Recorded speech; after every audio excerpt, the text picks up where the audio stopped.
చిక్కి చిక్కి తప్పులను వేస్తూ మొదలయ్యే నా ప్రయాణం నాసిక్లో కరుగొందుకొని నాందేడు గురు గోవింద్ సింగ్ జీ ప్రార్థనలు విని మనం జనాల మనసులోని ఊతులు తెలుసుకొని కోనసీమ రాగి సాగర సంగమంతో ముగుస్తుంది. సరళంగా చెప్పాలంటే 3 రాష్ట్రాలు, సుమారు 1500 కిలోమీటర్ల ప్రయాణం, వేల సంవత్సరాల నుంచి నిరంతరంగా ప్రవహించాలని మహాశివుని వరం.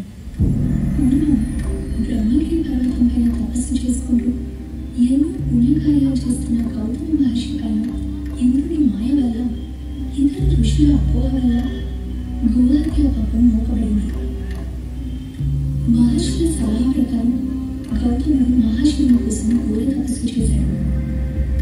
ఆయన తపస్సుతో ప్రసన్నుడైన మహాశివుడు వరం కోరుకోనగా గౌతముడు తనని గోహత్య పాపం నుంచి విముక్తి కలిగించమని వేడుకున్నాడు. శివుడు తన జటాజూటంలో ఉన్న గంగని దించి ఔదుంబర వృక్షం వేర్లలో విడవమని ఆజ్ఞాపించాడు. తిరిగి వచ్చిన గంగా మహత్యంతో గౌతమ మహర్షి తన భావాలు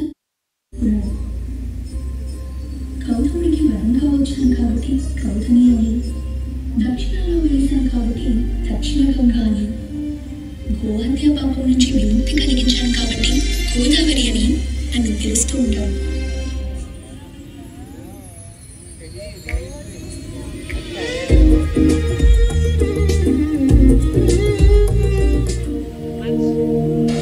ఈ పుణ్య భారతదేశంలో ఎన్నో ప్రాంతాలు, ఎన్నో నదులు వెలిసి ఉన్నా కేవలం తెలుగువారు మాత్రమే వారి ప్రాంతాలకి నదుల పేర్లు పెట్టుకున్నారు. అందులో నా పేరు ఉండటం కూడా ఒక విశేషమే. అందుకేనేమో తెలుగువారన్నా, అందులో 1000 సంవత్సరాల చరిత్ర గల రాజమహేంద్రవరం అన్నా నాకు ఎంతో ప్రీతి. వేల సంవత్సరాల పూర్వం బౌద్ధుల ఆనవాళ్లు వెలికి వచ్చిన మన రాజమండ్రి మూలాలు 10వ శతాబ్దం నుంచే వినపడతాయి. ప్రస్తుత శకం 919 నుంచి 934 మధ్యకాలంలో తూర్పు చాళుక్యరాజైన అమ్మరాజు విష్ణువర్ధనుడికి, ఆ తర్వాత అతని వంశంలో వచ్చిన రాజులందరికీ రాజమహేంద్ర అనే బిరుదు ఉండేదట. మొదటి విష్ణువర్ధనుడే ఈ పంచగిరుల మధ్య నగరాన్ని కట్టించి దానికి రాజమహేంద్రవరం అని ఘనమైన పేరు పెట్టాడని ఒక నానుడి ఉంది.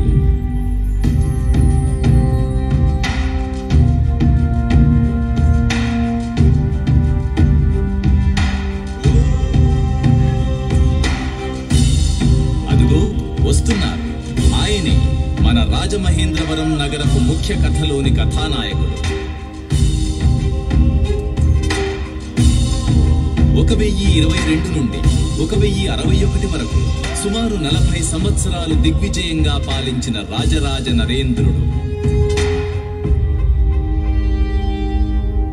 పరమేశ్వరుడికి మహాభక్తుడు, అర్థధర్మశాస్త్రాల ప్రాజ్ఞుడు, దానవీరుడు, ధర్మశూరుడు. సకల కళాహృదయుడు, ప్రజానాయకుడు, రాజకీయ చతురుడు, చోళుల ప్రీతిపాత్రుడు మన రాజరాజ నరేంద్రుడు.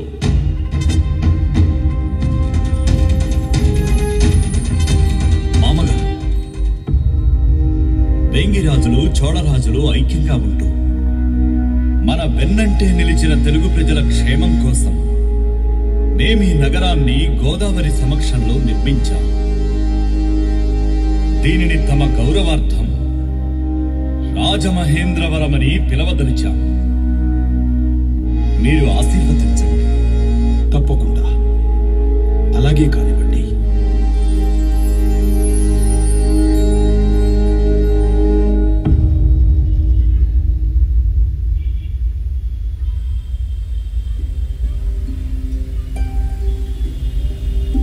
ఆ రాజరాజ నరేంద్రుడి హయాంలోనే ఒక అద్భుతం జరిగింది. అన్నయ్య గారు, ప్రభు, నాదొక కోరిక. చెప్పండి ప్రభు. మన తెలుగు వారందరికీ అర్థమయ్యేలా ఈ మహాభారత మహాకావ్యాన్ని మీరు తెలుగులో రచించాలి. మీ రచన తెలుగు వారికే గర్వకారణమవ్వాలి. మన రాజమహేంద్రవరం తెలుగు వారి సాంస్కృతిక రాజధానిగా విరాజిల్లాలి. ఆహా, చక్కటి ఆలోచన ప్రభు. తప్పకుండా నా మానవ ప్రయత్నం నేను చేస్తాను. బహుభాషల బహువిధముల బహుజనముల వలన వినుచు భారతబద్ధ స్పృహులగు వారికి నెప్పుడు బహుయాగంబుల ఫలంబ బహుయాగంబుల ఫలంబ పరమార్థమిలన్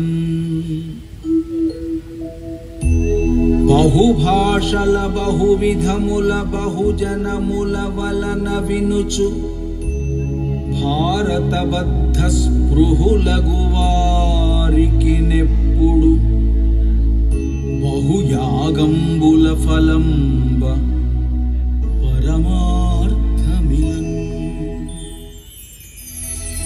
అలా రాజమహేంద్రవరం చాళుక్యుల నుండి చోళులకు, వారి నుండి కాకతీయులకు, ఆ తర్వాత మహమ్మద్ బిన్ తుగ్లక్ హయాంలోకి వెళ్లి రాజమహేంద్రవరం కాస్త రాజమంద్రం, రాజమండ్రిగా పిలువబడింది.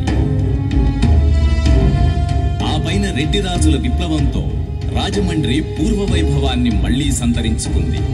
వారి హయాంలోనే కవి సార్వభౌమ శ్రీనాథుల వారు ఇక్కడికి తరచూ వస్తూ ఇక్కడి ఉమా మార్కండేయ ఆలయ విశేషాలు, గోదావరి నది పరవళ్లు, పంచగిరుల అందాలు, వీటన్నింటినీ ఆయన శైలిలో వర్ణించారు. వేగంగా మారిన రాజకీయ పరిణామాలతో రాజమండ్రి గజపతి రాజుల చేతిలోకి, వారి నుండి శ్రీకృష్ణదేవరాయుని విజయనగర సామ్రాజ్యంలోకి చేరింది. ఆ తరువాత కొన్ని సంవత్సరాలు డచ్ వారు పరిపాలించగా బ్రిటిష్ వారు రాజమహేంద్రవరాన్ని కైవసం చేసుకున్నారు. బ్రిటిష్ హయాంలోనే రాజమండ్రి మళ్లీ పునర్వైభవాన్ని, ఆధునిక వ్యవసాయ పథకాలను పొందింది. ఆర్ట్స్ కాలేజ్ మరియు రాజమండ్రికే చిహ్నంగా నిలిచిన ప్రఖ్యాత బ్రిడ్జిను బ్రిటిష్ వారే నిర్మించారు.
సేవలో భారతదేశం వచ్చిన ఆర్థర్ కాటన్ ని మన రాజమండ్రి ఎంతో ఆకట్టుకుంది.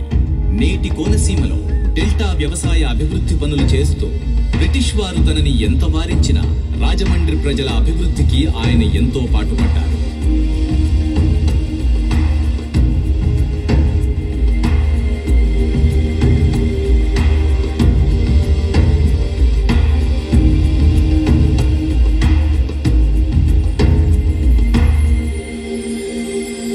ఇంతటి పూర్వ చరిత్ర గల రాజమహేంద్రవరం సాంస్కృతిక విషయాలకే కాక మారుతున్న కాలానికి అనుగుణంగా తెలుగువారి అభివృద్ధికి ఆధునీకరణకు పుట్టినిల్లుగా మారింది.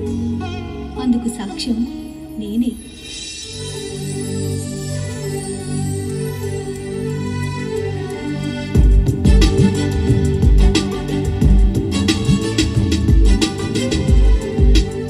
శతాబ్దం చివరి రోజుల్లో ఆంధ్ర సంఘ సంస్కర్త శ్రీ కందుకూరి వీరేశలింగం పంతులు గారి సంఘ సంస్కరణలు మొదలుపెట్టింది మన రాజమండ్రిలోనే. ఈనాటి సమాజానికి ఈ బాల వితంతు పునర్వివాహాలు, ఈ సంఘ సంస్కరణలు, ఈ రచనలు అన్ని విప్లవాత్మకంగా, దుస్సాహసంగా అనిపించొచ్చు.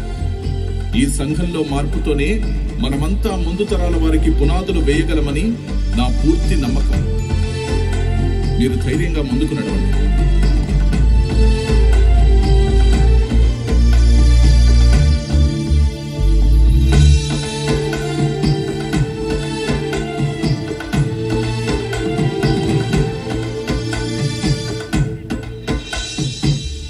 అందరూ సమాజం కోసం, సమాన హక్కుల కోసం సమిష్టిగా కృషి చేసి ఈ మూఢనమ్మకాలను, సామాజిక రుగ్మతలను సమూలంగా నిర్మూలించాలి.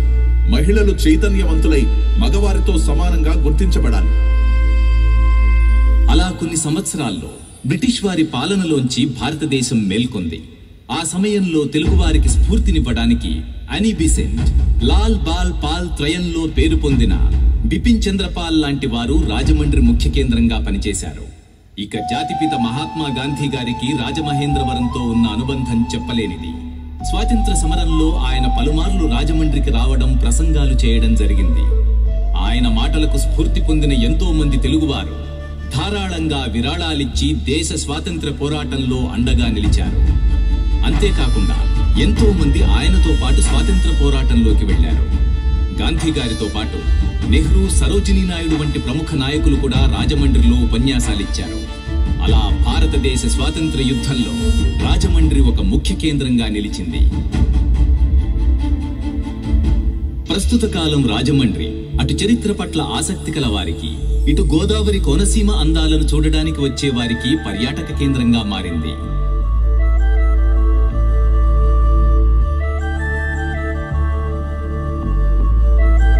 Sir Arthur cotton bridge, Havelock bridge, Kandukuri Veeresalingam గారు నిర్మించిన town hall, Rallabandi Subbarao museum,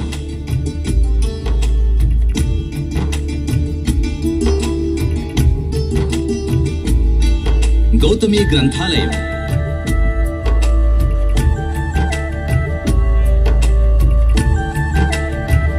ISKCON మందిరం, ఉమా కోటిలింగేశ్వర ఆలయం వంటి చూడవలసిన ప్రదేశాలు ఎన్నో ఉన్నాయి.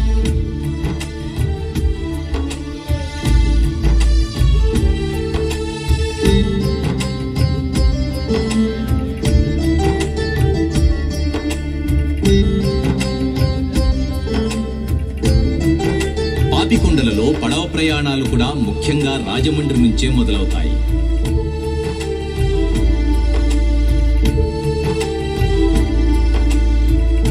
అయితే ప్రస్తుత రాజమహేంద్రవరం నగర పురపాలక సంస్థ ఆధ్వర్యంలో మరుగున పడిన లేదా ఇంకిపోతున్న చెరువుల పునరావాసంతో మన నగరం కొత్త హంగులు తెచ్చుకుంటోంది. అలాంటి ప్రయత్నమే కంబాల చెరువు పునరావాసం కూడా. కంబాల చెరువును ప్రకాశం జిల్లా కంభం పట్టణానికి చెందిన శ్రీ కంభం నరసింహారావు గారు నిర్మించి గోదావరి నది ఒడ్డున కంభం వారి సత్రాన్ని నిర్మించారు. మన నగర పురపాలక సంస్థ ఆంధ్రప్రదేశ్ ప్రభుత్వ ప్రోత్సాహంతో రాజమండ్రి ప్రజల ఆహ్లాదం కోసం ఉద్యానవనం కూడా నిర్మించింది. ఈ ఉద్యానవనం ఇక్కడి పరిసరాలతో రాజమండ్రి ప్రజలకు కంబాల చెరువు పార్క్ మరొక ప్రతిష్టాత్మక చిహ్నంగా మారింది. మనలో ప్రతి ఒక్కరికి ఒక కథ ఉన్నట్టే ప్రతి నగరానికి ఒక కథ ఉంటుంది. ఆ నగర చరిత్ర, దాని అభివృద్ధిలో ఎన్నో మలుపులుంటాయి. ఇలా ప్రతి నగరపు కథని తీర్చిదిద్దేది ఆ నగర నాయకులు మరియు ప్రజలే. కంబాల చెరువుని మెరుగుపరుచుకున్నట్టే రాజమహేంద్రవరాన్ని తీర్చిదిద్దుకుంటే ఆంధ్ర ప్రజలే కాక దేశ ప్రజలు కూడా మెచ్చే నగరంగా రాజమహేంద్రవరం మారుతుంది. అలా జరగాలని నా కోరిక. అందరికీ శుభం జరుగుగాక.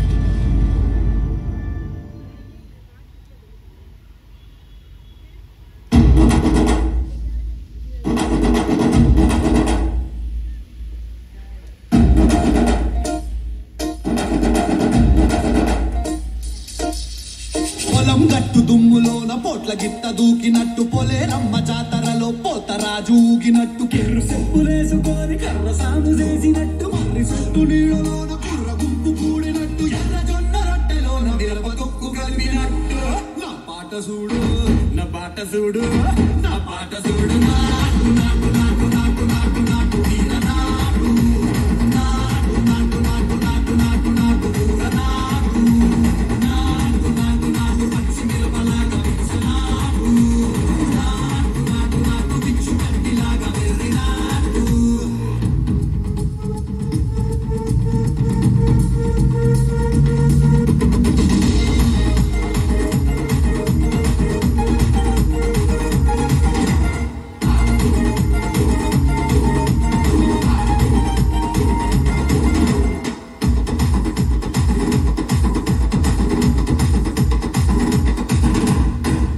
తిరిపోయేలా ఢండల తరమోగినట్టు సిల్లు సిల్లు పడేలాగా కీసు పెట్ట కూసినట్టు చేలు సిక్కలేసేలా చెప్పాలం సాగినట్టు కాలు సింధు తొక్కేలా తుమ్మారం రేగినట్టు ఒళ్ళు చెమట పట్టేలా ఈ రంగం చేసినట్టు నా పాట చూడు నా పాట చూడు నా పాట చూడు నాటు నాటు నాటు నాటు నాటు నాటు వీర నాటు నాటు నాటు నాటు నాటు నాటు నాటు ఊర నాటు నాటు నాటు నాటు గడ్డ పారలాగా చెట్ట నాటు నాటు నాటు నాటు కపోతలాగా దిగ్గ నాటు.